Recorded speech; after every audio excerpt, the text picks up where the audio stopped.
Hey, it's Andrea. I am going to talk to my athletes about chronic knee pain. So when I say athlete, everyone is an athlete. If you have a body, you're an athlete.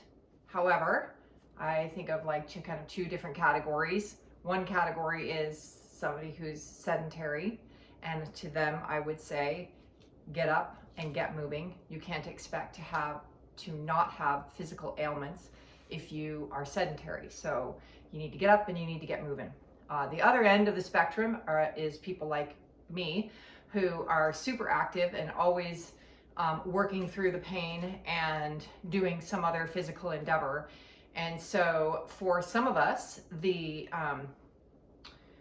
maintaining functionality in the knees is a relentless pursuit. So this is why I'm here, because I know knee pain, and it is a relentless pursuit of maintaining my functionality through the various levels of knee pain. It comes in and out and things like that. So it depends on what my athletic endeavors are and what my schedule, my work schedule, and those kind of things. So I'm going to show you some mobility and some stretches that you can do to kind of work through it. So that said, bodies heal. We're not stuck with pain for the rest of our lives. I'm going to also say, if you are a person who is planning on going to an MD to get a cortisone shot or knee surgery or something like that, this is not for you. This is for people who have no interest in going to an MD and making an effort to solve the problem. So this is for those of us who believe bodies heal, and that there is a giant level of control that we have over our own bodies, and that God will heal our bodies if we give it the right things, such as stretching and mobility. And there are other things too. I'm not saying that's it.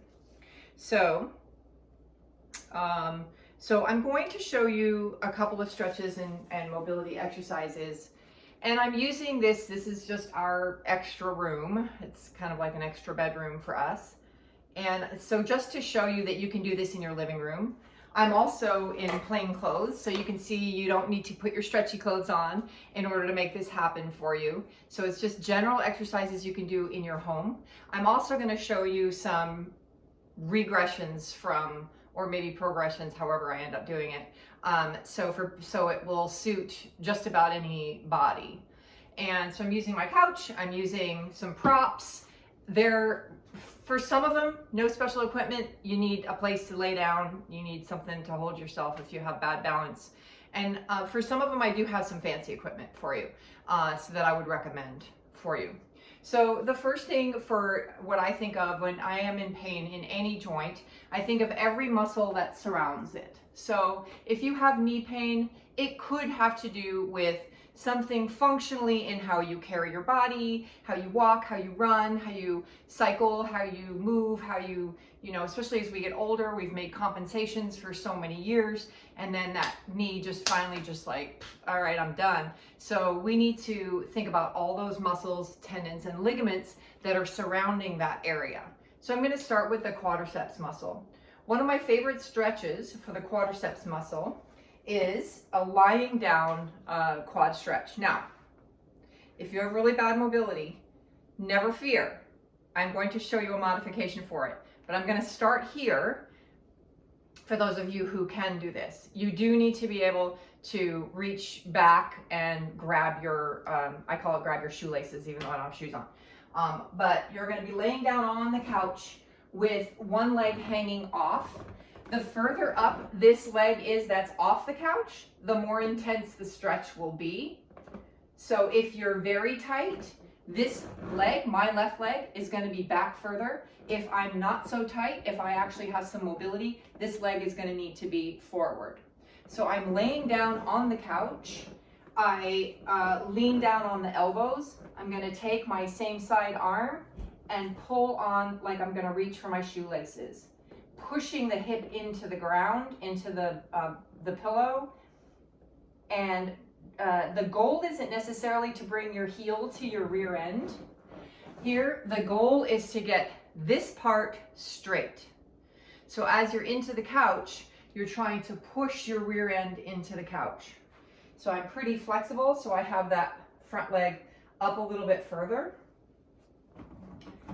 Grab my shoelaces, pushing my pelvic bones into the mat. So again, I can bring my heel to my rear end, but the more important thing to me is to get that hip bone pushing into the couch. So if you're really tight, you're going to bring that foot down here. If you're flexible, you'll be up here. If you're tight, you'll be lower here. If you're more flexible, you'll be up here. But the main thing is you're aiming to get this part of the body straight, okay? So for those of you who say, there ain't no way I'm getting in that position, there are other options. For this particular thing, we are working on a stretch. We're not working on a balance. Now, your balance strength is absolutely imperative if you're not working on your balance strength, particularly if you're an older person. I'm going to say over 50, which I hate to say is older, but you know what I mean. Once I've seen so many clients past 50 really can't balance to save their lives. You must work on your balance. You can't risk that. You can't risk that. But anyway, that's a side note. This particular exercise is not a balance exercise. So have something that you can grab that will stabilize you so that you can focus on the stretch. So for this stretch, I can again use my couch, and I'm just going to use this little ottoman for my balance thingy, which I have good balance, but I'm just showing you. I'm going to have the top part of my foot up on the couch. I'll try to show you kind of the side shot here. So the top part of my foot, my shoelaces, is on the couch. And again, you're pushing the hip bone forward. So for those of you who are very, very tight, this is a good option. For some of you, that's just not going to be enough. Maybe you have an end of the couch that's a little bit higher, and then you can get you can kind of see there that I'm up a little bit higher. And then I'm going to push that pelvic bone forward. And that's what I'm trying to straighten, here to here. I'm not trying to bring my heel to my rear. That's not the goal. It's to straighten from up here to down there, because that's where this muscle attaches, up here. Okay, not on your belly, but on your back. But it attaches up there. Okay, so that's quadriceps stretching. I think I'll just stop there with this quad stretching. The other stretch that I would recommend to you, I think I'll have to show you on the couch. I'm going to show you on the couch. I would have to drop my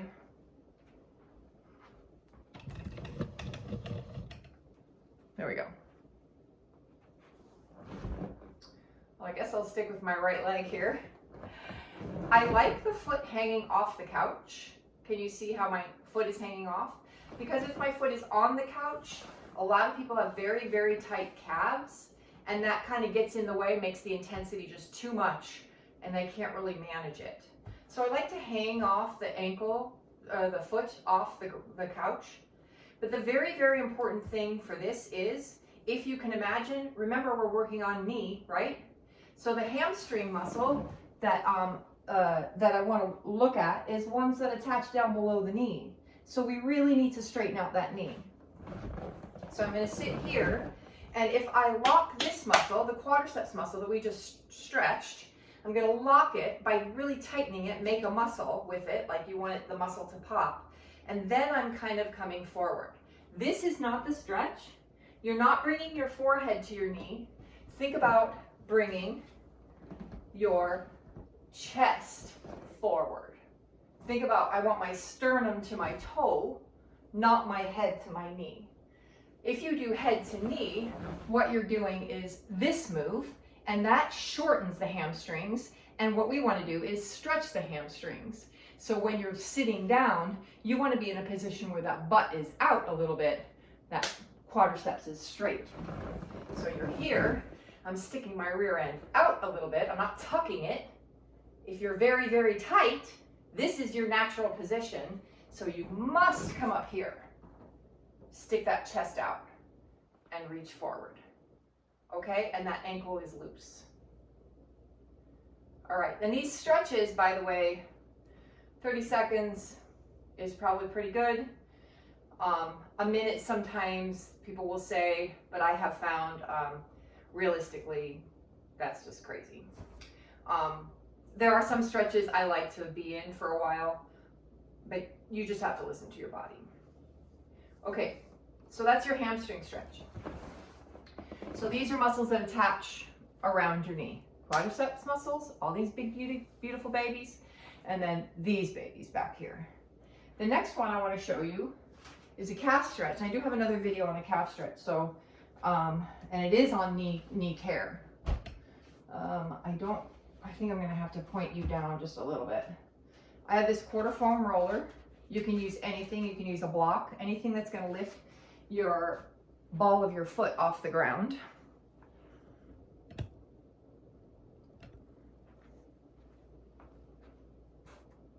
Okay, well now you can't see me, but I'm gonna get the ball of my foot on the quarter foam roller. It could be this way or this way, it doesn't really matter. So you can have it this way. Very important that your foot stays forward, you don't let it turn out. Okay, so your foot stays the same direction as your hips. And then you're going to step forward with the opposite foot and lean forward at your ankle. You do not lean forward at your butt. You don't lean forward. You will bend your knee in a little bit, but you're not going to lean forward like this because you're missing it completely. You're going to be up and leaning forward at your ankle. Okay, keeping the heel on the ground.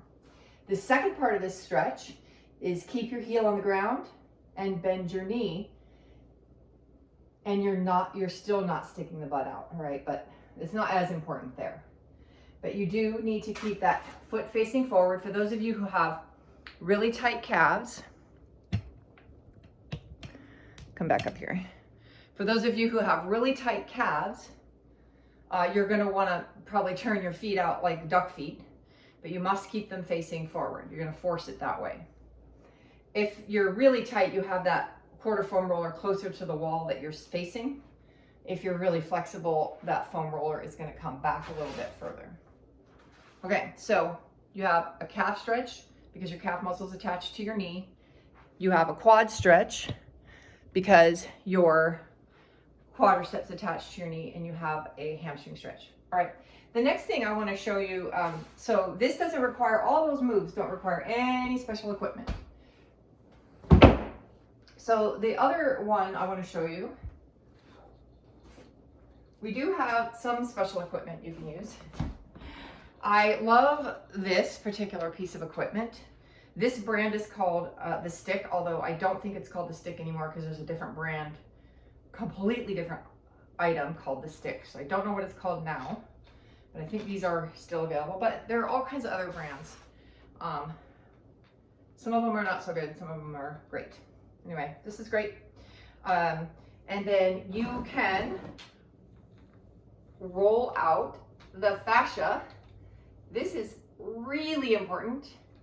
In fact, you probably want to do this move before the stretching. So I should have started with these, but I wanted to start with things that you didn't need to buy any special tools for. But this is going to go kind of slow and deep as you can go. Don't go, okay? Maybe that's your reward after doing what you're supposed to be doing. But you'll roll that fascia out on those quadriceps.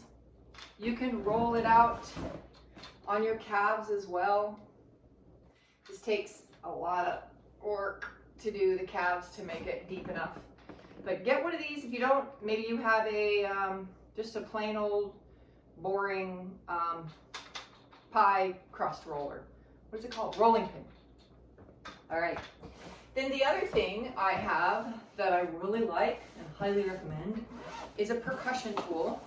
Again, I know nothing about the brand. I just happen to have this particular brand, but it doesn't really, I don't know anything about good or bad or indifferent brands. So these just have different tools. You put them in, turn it on, and then you can add its percussion. whatever. Percussion is your leg, but you're getting that fascia to kind of loosen up a little bit, as it were. So sometimes that's what the issue is. The fascia attaches from your head to your toes. You actually are, the knee bone is connected to the elbow bone by the fascia, via the fascia. So a percussion tool is another fabulous, fabulous option. I think a ball like this size, this particular brand ball is not optional. It's not an option anymore. They don't sell them anymore. It's impossible. So I call it my $1 million ball because it's that valuable to me. This can get in a hamstring muscle, and it can get into a calf muscle. So on the couch, it won't be so good as if you did it on the floor because the couch is too cushiony.